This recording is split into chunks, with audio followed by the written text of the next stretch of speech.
HP journal studies के special 5 daily MCQ series पर आपका हार्दिक अभिनंदन है। आज का पहला प्रश्न इस प्रकार है। The Dumh agitation in Kullu was organised by. Kullu में दुम्ह आंदोलन का नेतृत्व किसने किया? A Tulsu Negi, B Ajit Singh, C Kapoor Singh, D Fateh Singh.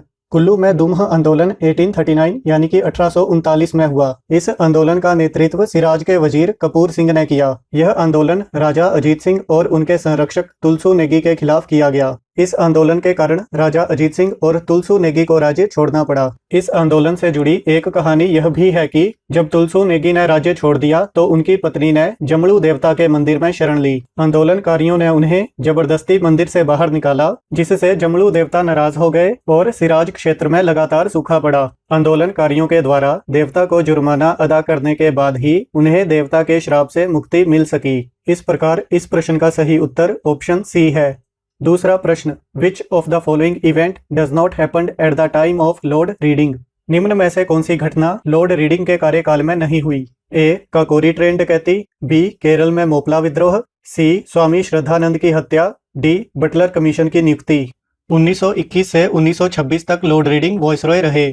उनके कार्यकाल में 1921 में केरल में मोपलाह विद्रोह हुआ, 1922 में चोरा चोरी की घटना हुई, 1925 में काकोरी ट्रेन डकैती हुई, 1926 में अब्दुल राशिद के द्वारा स्वामी श्रद्धानंद की हत्या की गई और दिल्ली और लंदन में इंडियन सिविल सर्विस का एग्जाम एक साथ करवाने का निर्णय लिया गया। हारकोर्ट बटलर की अध्यक्षता में इंडियन स्टेट्स कमीशन 1927 में गठित किया गया। उस समय वायसरॉय लॉर्ड इरविन थे, इसलिए ऑप्शन डी इस प्रश्न का सही उत्तर है।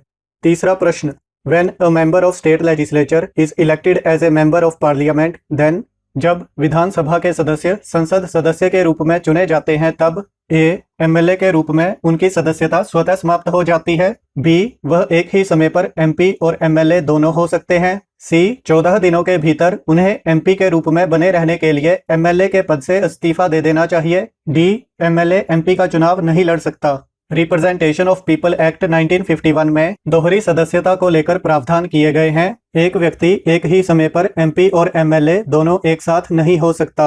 यदि कोई एमएलए एमपी के रूप में चुना जाता है तो उसे 14 दिनों के भीतर एमएलए के पद से इस्तीफा देना होगा, अन्यथा एमपी के रूप में उसकी सदस्यता खारिज कर दी जाएगी। इसलिए इस प्रश्न का सही उत्तर ऑप्शन सी है। इसके अलावा यदि कोई व्यक्ति एक ही समय पर राज्यसभा और लोकसभा का सदस्य चुना जाता है तो उसे 10 दिनों के भीतर यह बताना होता है कि वह किस सदन का सदस्य रहना चाहता है। ऐसा न करने पर उसकी राज्यसभा की सदस्यता को खारिज कर दिया जाता है। यदि कोई व्यक्ति पहले से ही संसद के एक सदन का सदस्य है और दूसरे सदन के लिए चुना जाता है तो पहले सदन की सदस्यता को खारिज कर दिया जाता है। यदि कोई व्यक्ति सदन में 2 सीटों से चुनाव जीतकर आता है तो उसे यह बताना होता है कि वह किस सीट से सदस्य रहना चाहता है। ऐसा न करने पर दोनों ही सीटों पर उसकी सदस्यता को खारिज कर दिया जाता है। चौथा प्रश्न, Which 5-year plan has recorded largest gap in terms of growth rate between the services sector and the industrial sector? किस पंचवर्षीय योजना में सेवा क्षेत्र और औद्योगिक क्षेत्र के बीच विकास दर का सबसे बड़ा अंतर दर्ज हुआ? ए 7वीं पंचवर्षीय योजना, बी 8वीं पंचवर्षीय योजना, सी 9वीं पंचवर्षीय योजना, डी 10वीं पंचवर्षीय योजना।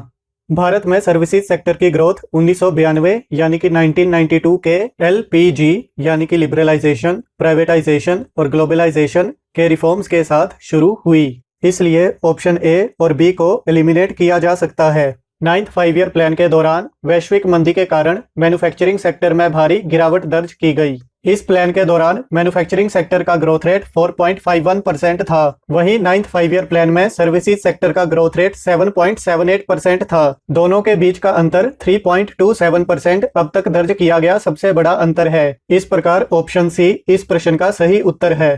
पांचवा प्रश्न, DNA is held together by. DNA किस कारण अपना आकार बनाए रखता है? A hydrogen bond, B covalent bond, C ionic bond, D van der Waals forces. DNA यानी डीऑक्सी राइबोन्यूक्लिक एसिड की डबल हेलिकल संरचना वाटसन और क्रिक ने खोजी।